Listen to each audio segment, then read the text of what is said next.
Welcome to Timeless Truths, where we walk through the Bible slowly, one chapter at a time, looking for meaning behind the moments and the lessons we can live by today. If you're just joining us, I'm grateful you're here. And if you've been with me on this journey through Genesis, thank you for continuing to seek truth with an open heart. Today, we step into Genesis Part 7, Isaac and Ishmael, covering chapters 18 through 21. These chapters are dramatic, emotional, and deeply human. They include one of the most powerful prayers in the Old Testament, the destruction of an entire city, the long-awaited birth of a promised child, a heartbreaking separation, and a peace treaty. In just 4 chapters, we see laughter, mercy, justice, faith, fear, and trust. Let's get into it. Genesis 18 begins with Abraham receiving 3 visitors, one of them the Lord himself. It's a moment of divine encounter.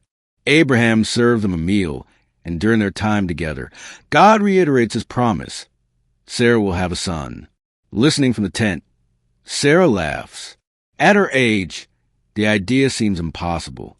But God responds with a question that still echoes today. Is anything too hard for the Lord? Then the scene shifts. God reveals to Abraham that he's about to bring judgment on Sodom and Gomorrah. What follows is one of the boldest prayers in Scripture.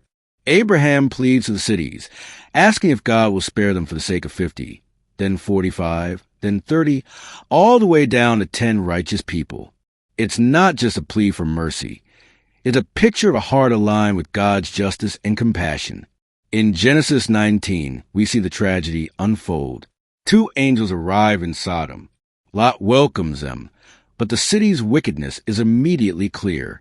The people demand to harm the visitors. Lot offers protection, but chaos ensues. The angels warn Lot to flee with his family.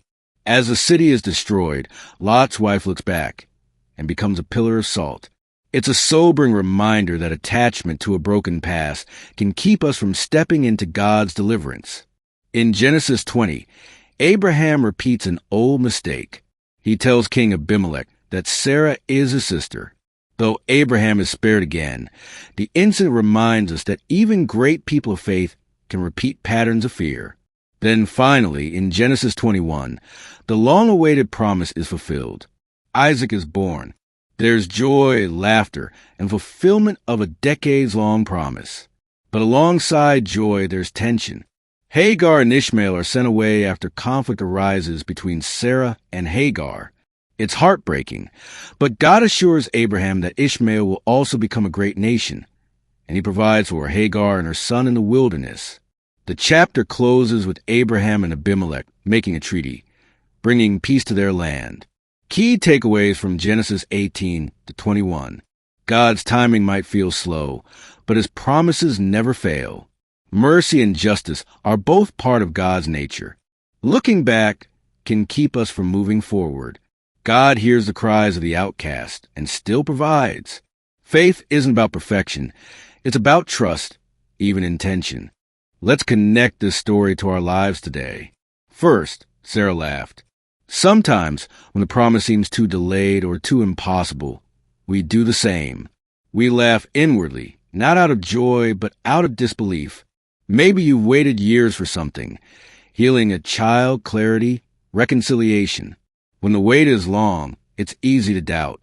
But God's question still stands. Is anything too hard for the Lord? Then there's Abraham's bold prayer for Sodom. Are we willing to pray like that for others, even for those who may not seem to deserve it? Abraham stood in the gap.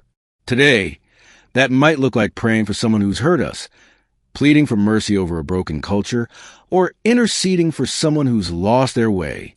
Lot's wife looked back. How often do we do the same?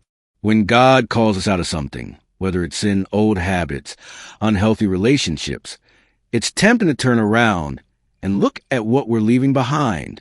But freedom only comes when we move forward, without looking back. Then there's Ishmael and Hagar, sent away, alone in the wilderness. And yet, God hears them.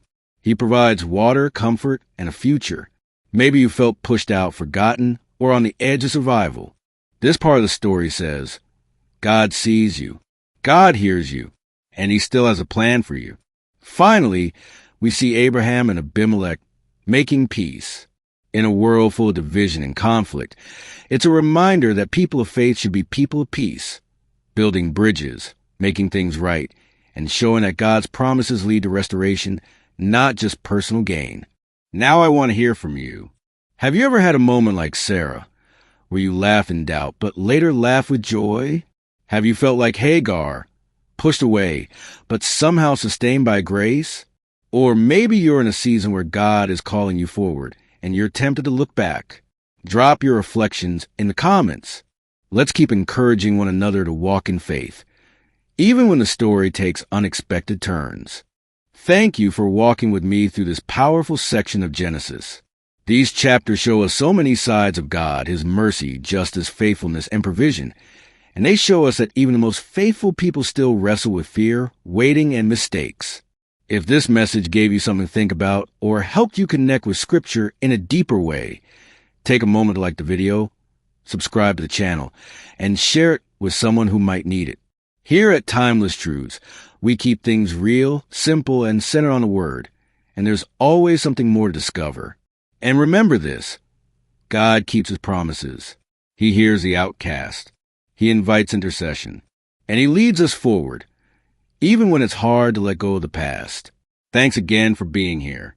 I look forward to continuing this journey with you in the next chapter.